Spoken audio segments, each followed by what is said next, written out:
इस संसार में सच्चा धनवान वही है जिसके पास नाम रूपी दौलत है। जो भी परमात्मा के नाम का सिमरन करते हैं, जो भी परमात्मा के नाम से जुड़े हुए हैं, सच्चे धनवान वही हैं, क्योंकि उन्हें संसार के नाशवान धन के बजाय प्रभु रूपी अविनाशी धन मिल जाता है। नाम का सिमरन करने वाले को वो धन मिल जाता है जो लोक परलोक दोनों में ही सहायक सिद्ध होता है, और इस धन को न कोई चोर चुरा सकता है, न अग्नि जला सकती है। जो भी मनुष्य उस परमपिता परमात्मा का सिमरन करता है, उसको प्रभु के साथ मिलाप का श्रेष्ठ सम्मान प्राप्त हो जाता है, जिसकी बराबरी संसार का कोई मान सम्मान नहीं कर सकता। नाम का सिमरन करने वाले भाग्यशाली भगत परमात्मा के दरबार में भी स्वीकार हो जाते हैं। लोक परलोक में कोई भी दूसरा व्यक्ति उनकी बराबरी, उनका मुकाबला नहीं कर सकता। जिसने भी परमात्मा को सिमरन द्वारा अपना बना लिया है, वह तो शहंशाहों का शहंशाह बन जाता है। वह अमर जीवन और सच्चे सुख का अधिकारी बन जाता है।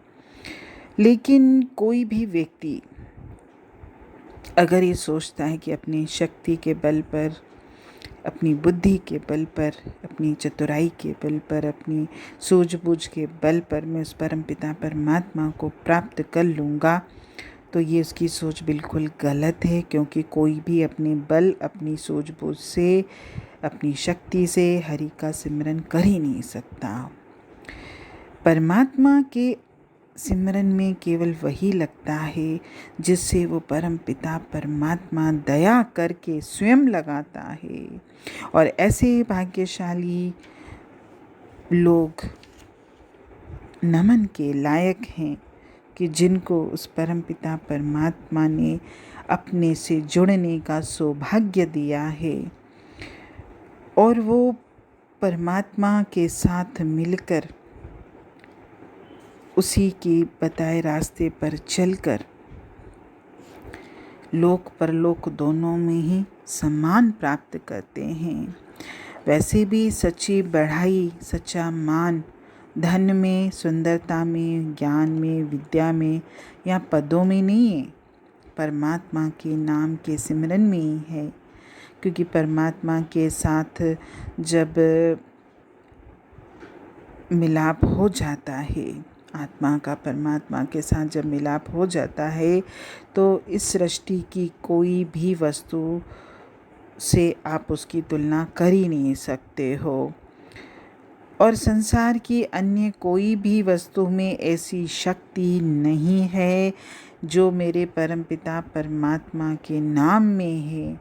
और उसमें इतनी शक्ति है कि ये हमारी तृष्णाओं, वासनाओं, विकारों सबकी अग्नि को भी शांत कर सकती है।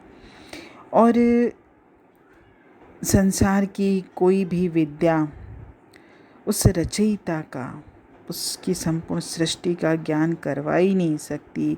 और ये वरदान देने का सामर्थ्य केवल और केवल परमात्मा के नाम में है। जब हम नाम के सिमरन में बैठते हैं, जब हम उस परमपिता परमात्मा से प्रेम करना सीखते हैं और प्रेम करते भी हैं, तो यमदूतों का भी भय पंख लगाकर उड़ जाता है। ये तो आप प्रत्यक्ष देखिएगा कि जो ईश्वर के नाम से जुड़े हैं ना, उनको तो मौत के नाम से डर ही नहीं लगता। वो तो मौत को भी हंसी ठिठोली में बोलते रहते हैं, क्योंकि उनके मन से यमदूतों का भय पंख लगाकर उड़ जाता है। सिमरन द्वारा जब परमात्मा का नाम हृदय में बस जाता है, तो हमारे मन, आत्मा सब निर्मल हो जाते हैं। हमारी परमात्मा के साथ मिलाप की जो जन्मों से आत्मा की इच्छा है, उसकी आशा है, वो पूर्ण हो जाती है। इसीलिए कहा जाता है कि धन्य हैं वे लोग जो परमात्मा के नाम का सिमरन करते हैं, जो परमात्मा के नाम के रंग में रंगे हुए हैं, जो प्रभु के साथ मिलकर प्रभु का ही रूप हो जाते हैं और उनके रूप में परमात्मा स्वयं बोलता है। समझो उन्हें हर प्रकार के ज्ञान, ध्यान, जप, तप सबका फल मिल गया है, क्योंकि उनके अंदर उस अलख अगम परमात्मा का निवास हो जाता है। हरि ओम।